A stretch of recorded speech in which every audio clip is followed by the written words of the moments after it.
YouTubers. The other day I wasn't getting any ice out of my machine, so I knew that the ice all gets stuck together and then you have to bang on that, right? So in my fridge there's a lever right here. Open it up and this sits in here, and then you bang on it and the ice falls and then it starts working again for a while. But when I went to bang on it, I noticed that there was this little part inside the ice. Now this ice maker has broken several times, and every time I've had to fix it. And this is the glue that I tried to use. It's supposed to be super strong glue, and well, I guess it isn't that strong. So anyway, I'm going to show you how to take this mechanism off so that maybe you can fix it yourself too. So you're going to need number 2 Phillips, and if you can get a really long screwdriver like this, it'll make things easier. This works, but it's a real tight fit. So the first thing you're going to do is turn this off. So there's your off switch, and we're going to pull this whole unit off or out, and we're going to start with these outside screws.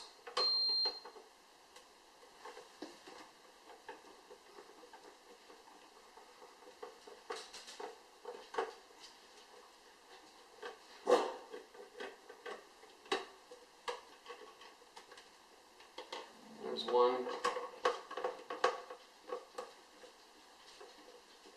This is the most crazy design I've ever seen. Any Canadian knows that when you take any kind of plastic and put it out in freezing temperatures, it gets brittle. So the way that this works, okay, so you got the screw at the top here. The way this works is that the machine actually twists this plastic. Now, rubber, if this would have been made out of rubber, then it wouldn't be a problem, right? Because rubber would twist no problem. Except when you get to like -50 degrees, but a fridge ain't going to do that. Okay, so that's the top screw out. And then you've got one screw left, and it's hidden way behind this hole right here. So I have to go just beside the hole.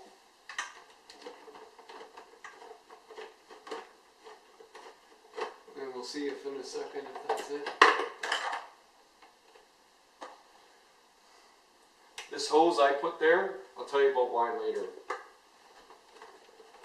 You've got the whole mechanism off, 4 screws.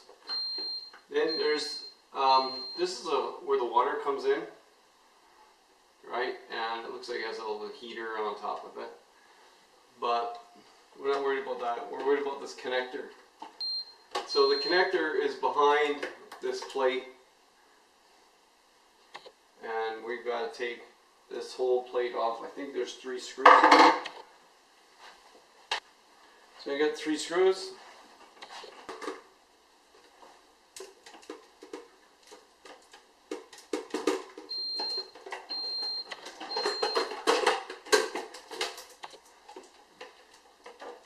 So you can see here, you got your big motor on the bottom, which rotates the ice. When you press the button to dispense the ice, you got the motor. So we got the connector right here.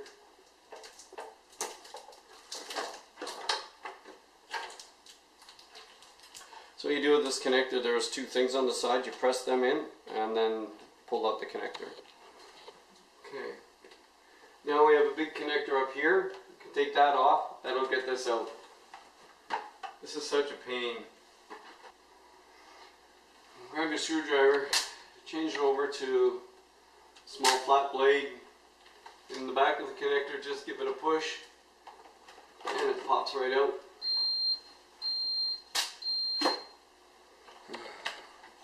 I don't know if you can see it, but I supported this with a piece of wood in the back, and the glue gave out, so this the wood is coming apart from the plastic, which didn't give it any more support, which then caused it to break again here. This tray has to twist, and it's solid plastic, right? So if it's got a twist, that's a lot of work to twist that. Something's going to give. So what happens is this. This tray, I'm going to take the motor off here for a second. This tray spins around, right, when it's full of ice. And then this piece of the tray right here, there goes some ice. This piece of the tray right here butts up against this piece of plastic. And it keeps going until something gives. Usually it's the tray that twists to a certain point where there's a sensor that detects that the tray's twisted fully, and then it returns it back to normal. But when you do this over and over and over and over, stress cracks, everything starts to form on plastic, and something has to give, and this is what gives. And it breaks. And the first sign that you get that is that you're going to open your fridge one day and you're going to see that this little this shaft is sticking out. And the reason it's sticking out is because this all broke.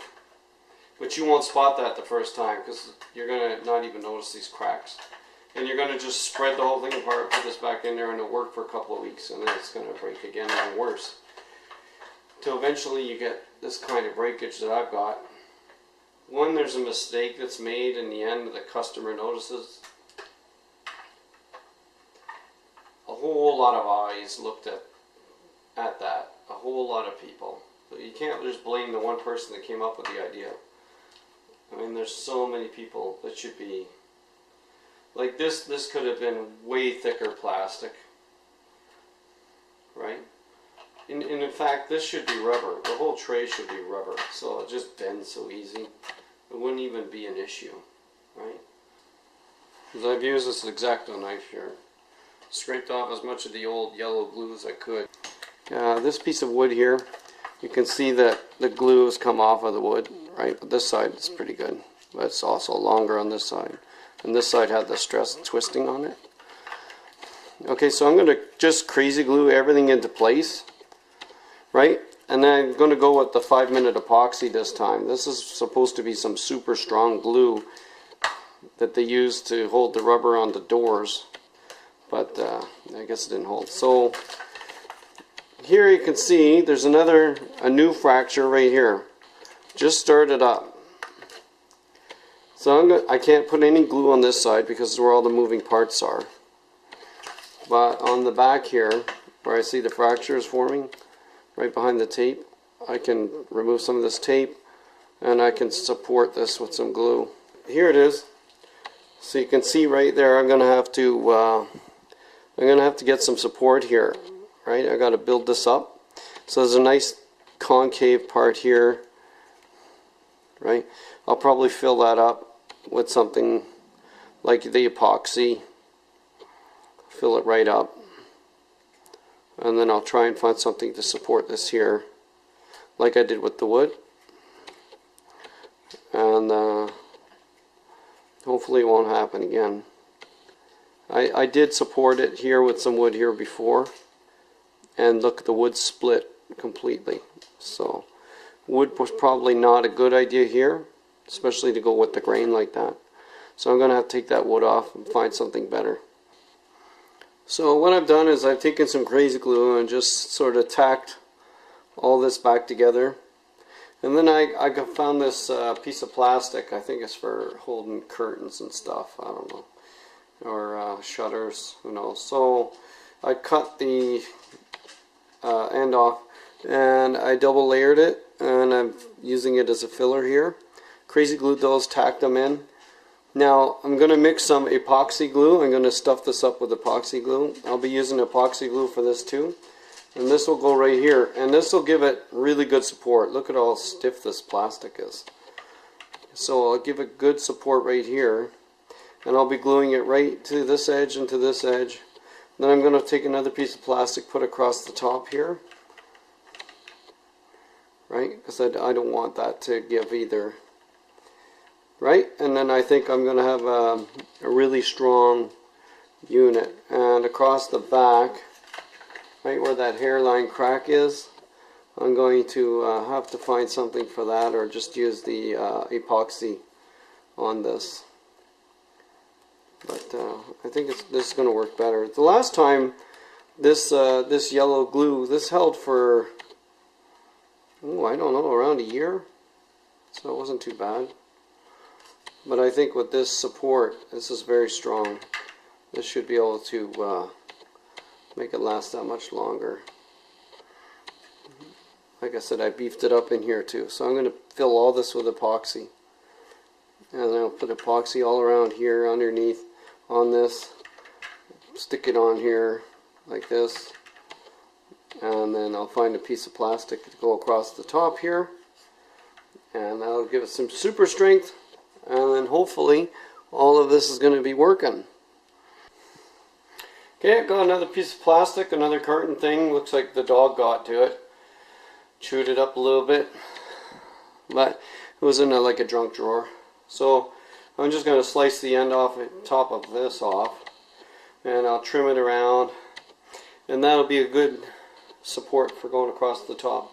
It's very strong, doesn't bend. This time I'm going to use a 5-minute epoxy. I debated between hot glue and this, but I haven't had much luck with hot glue.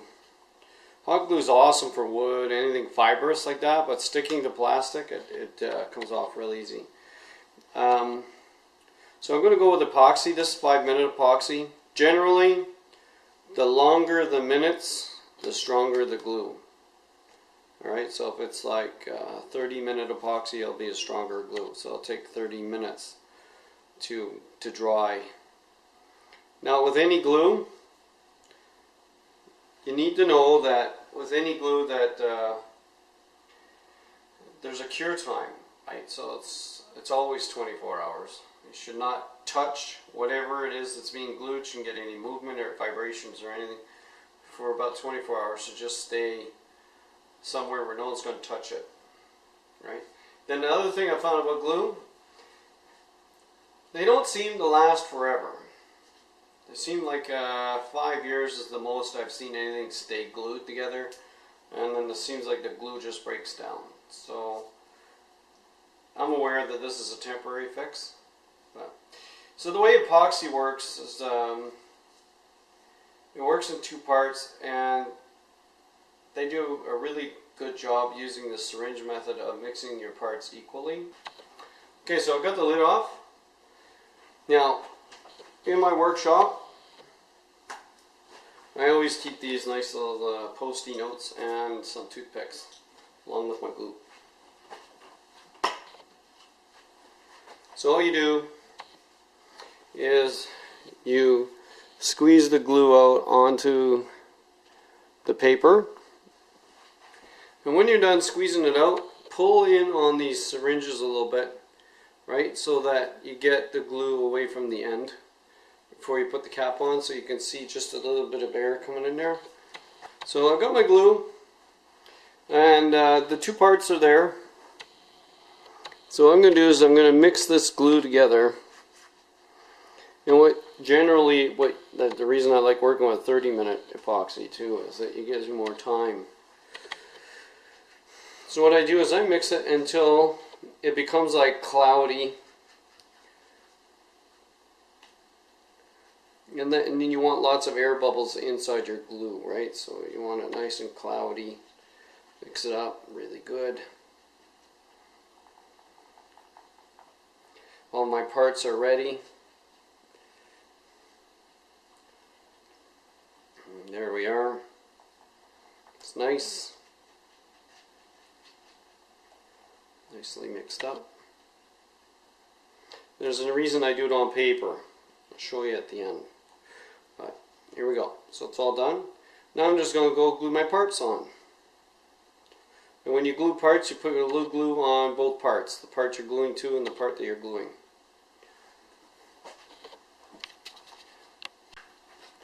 So you can see I've got it all done, put together, even the bridge across the top. So now I'm just going to squeeze these together and form a good bond. I might make some more epoxy and just get some around the edges so it's a nice round, not square corners where the glue touches.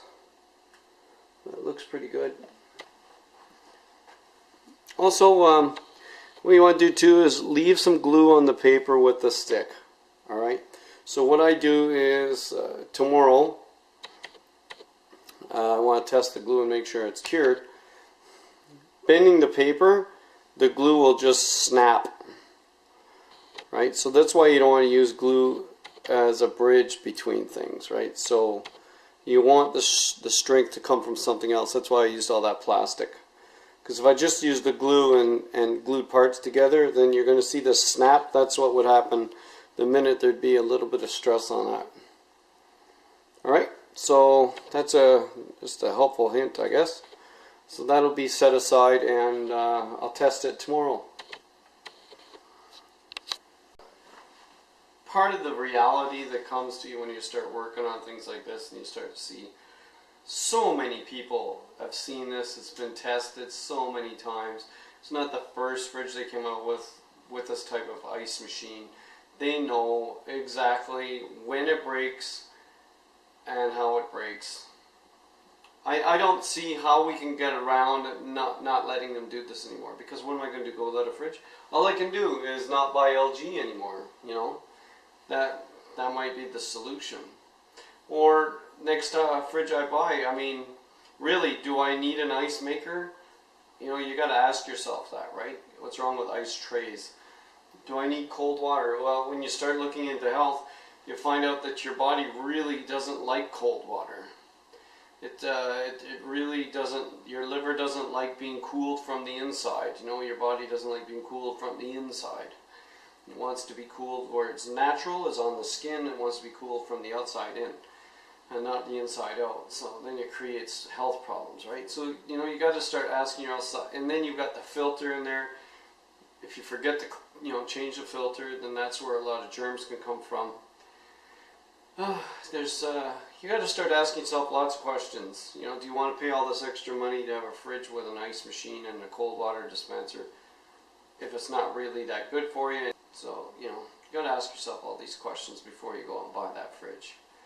Sure, if you're just going to live in the house for 5 years and move and leave the fridge, that's fine, right? Let the next people worry about it. I don't know. Again, it's all spirituality. It's all about what you can live with, right? Anyway, I'm going to let this stuff dry for 24 hours. And then I'm going to test the paper, see if it breaks. And then that's it. I'm not going to move it. So it's the next day. I've got this all glued up. 24 hours of sitting the glue there to cure. So you can see, let me see if I can get this really close here. Right, you can see here how, see how there's nice curvature? Nice curvature. Nice curvature. That's what I was trying to achieve, all this nice curvature. Now, if these engineers had done that to begin with, probably would have never had any problems. Right? Also, if they would have made this tray out of rubber, it would have really helped a lot. But this is much stronger now, I think, than their design. Well, only time will tell. Right? And I'm just going to show you how I test the glue. So there's some glue on the pad or the paper, and then what I do is I can tell the edges are sticky because that's where we were mixing it, right? So if I try to bend this, right, we should see it break. See how it just broke like glass? Okay, that's what you want when you're testing it, to see if your glue is cured. It should just, this one has hardly any on it, but it should just break like glass. See? Just broke like glass. That's how you know it's done. It's cured. It's ready. I tell you, one of the most frustrating bits is this piece here, alright, because you got to put this underneath and get the cabling all in, and it's all going to be tucked in here, and then you see there's where that big screw goes, or it's the same size screw, but it's got this big plastic piece. It goes right over here. So an easy way to remember which screws go here is the flathead screws, because you've got a box that sits on here, and it won't sit on there if you don't have the flathead screw. So all night long it's been saying error IS for ice.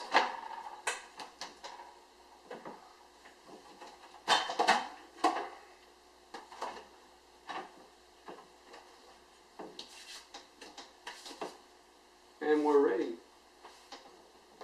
And don't forget this little hose I'll show you what that's for in a second.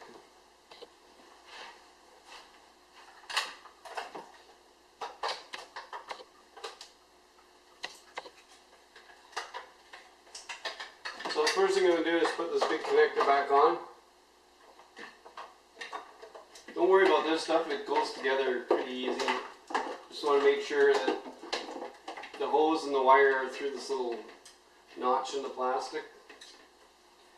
And then we're trying to just get this connector onto the top one. So I'm going to slide this in behind.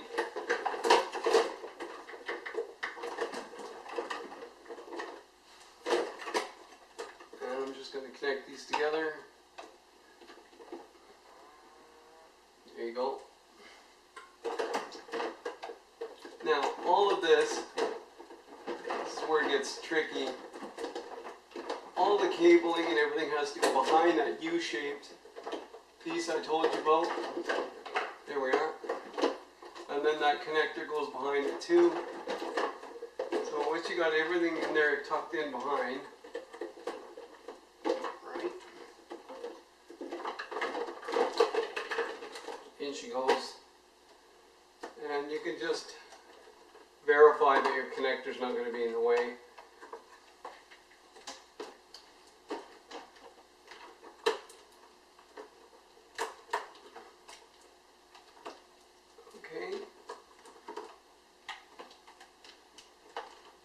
Wires are tucked in. Now what I'm doing is I'm making sure that when I'm pushing on this plastic that it's flat against the back. And all these wires have to be tucked in behind. That connector can't be showing. Yeah, it's just a matter of pushing it in. Okay, so you've done these 3 screws.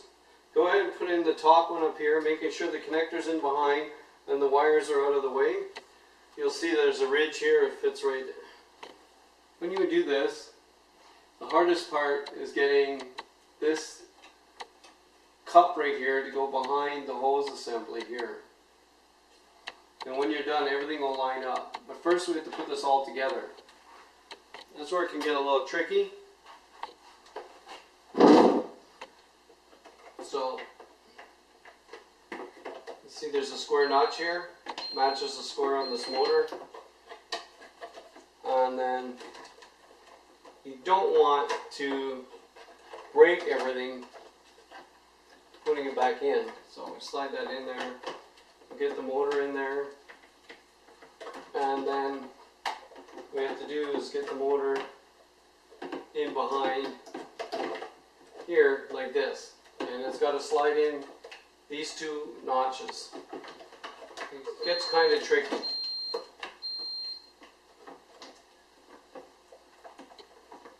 Might need some more wire. There we go, I think we should be able to do it now. So I'll get the tray in first. And then I've got to get the motor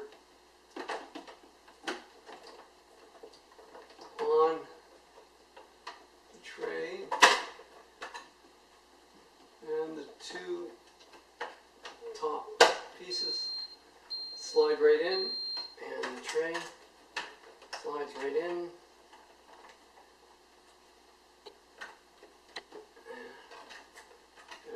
There we go.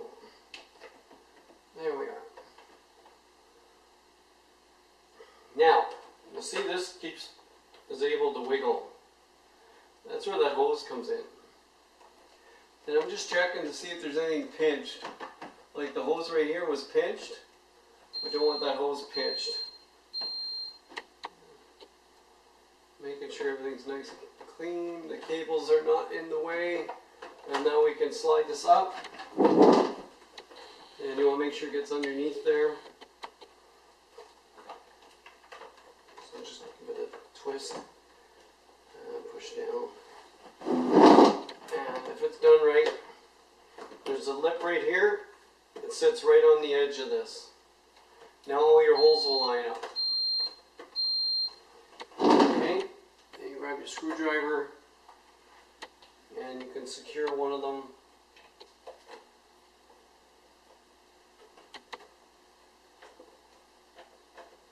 I never tighten with plastic.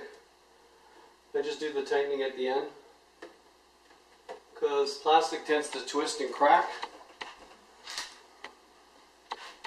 And I'm ready to do the next side.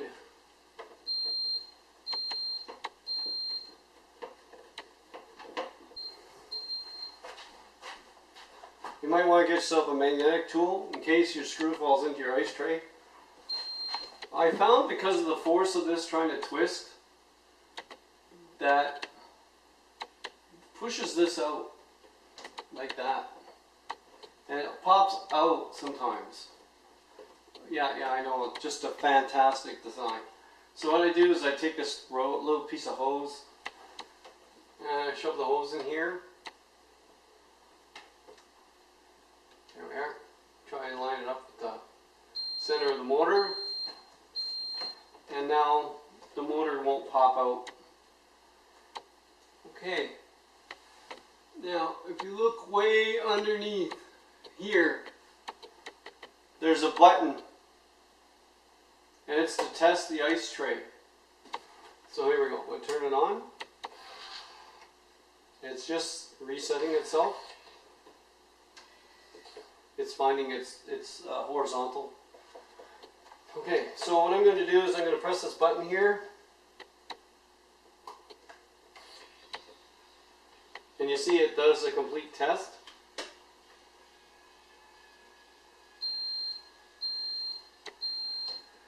And that's where it breaks. You see how it twists like that? That's how it lets the ice out. Is that insane?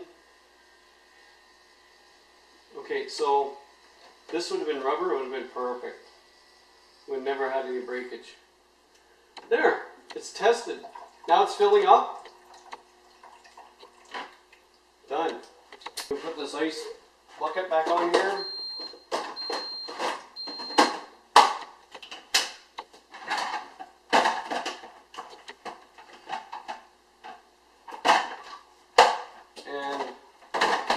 And that's it. So what I like to do is go over to over here and take it off of energy saving and put it on Ice Plus.